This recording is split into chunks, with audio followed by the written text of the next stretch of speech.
কদর মানে সম্মানিত, কদর মানে নিয়তি। এই রাতটি বছরের সর্বশ্রেষ্ঠ মর্যাদাপূর্ণ রাত। এই রাত্রিকে আরবিতে লাইলাতুল কদর, ফার্সিতে শবে কদর অর্থাৎ কদর রজনী বা ভাগ্যনিশি বলা হয়।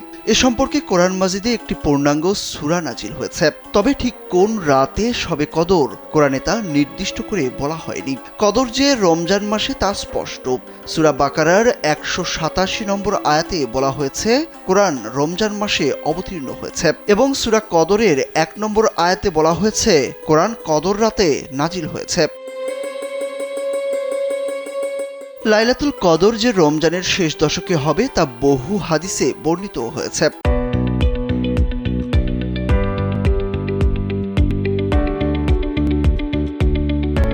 এমনকি বুখারীর 2020 নম্বর হাদিসে তার রমজানের শেষ দশকের বেজোর রাতগুলোতে হওয়ার সম্ভাবনা বেশি বলা হয়েছে। এছাড়াও মুসলিমের 2822 নম্বর হাদিসে শেষ 7 দিনের কথাও উল্লেখ আছে।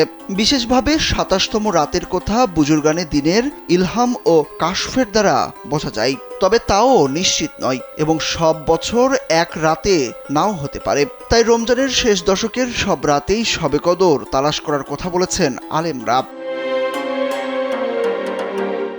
তবে বুখারী মুসলিমের কয়েকটি হাদিসে শবে কদরের বিশেষ কিছু লক্ষণ বর্ণিত হয়েছে। যেমন সেই রাতে হালকা ধরনের বৃষ্টি হবে, পরের দিন সূর্য এমনভাবে উদিত হবে যে রশ্মিতে প্রখরতা ও তেজ থাকবে না।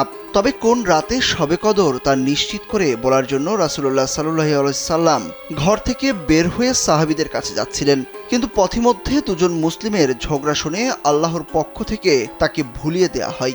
এর মধ্যেও অনেক মঙ্গল রয়েছে। প্রথমত, শবে কদর নির্দিষ্ট থাকলে কদরের আশায় তখন অন্য রাতেও মানুষ যে ইবাদত করে তা একেবারে ছেড়ে দিত।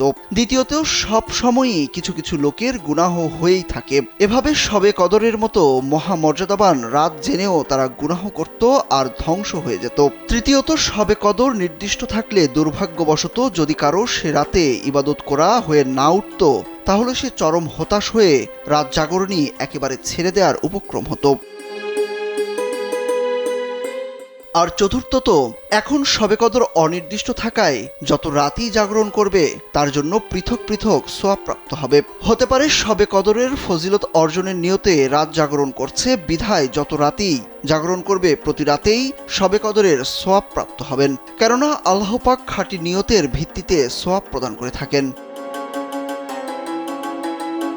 কোরআন ও হাদিসের আলোকে শবে কদরের বিশেষ আমলগুলো নফল নামাজ, তিলাওয়াত, জিকির সহ যে কোনো ইবাদত করা। কত রাকাত নফল নামাজ বা কি সূরা দিয়ে পড়তে হবে তা নির্দিষ্ট করে বলা নেই।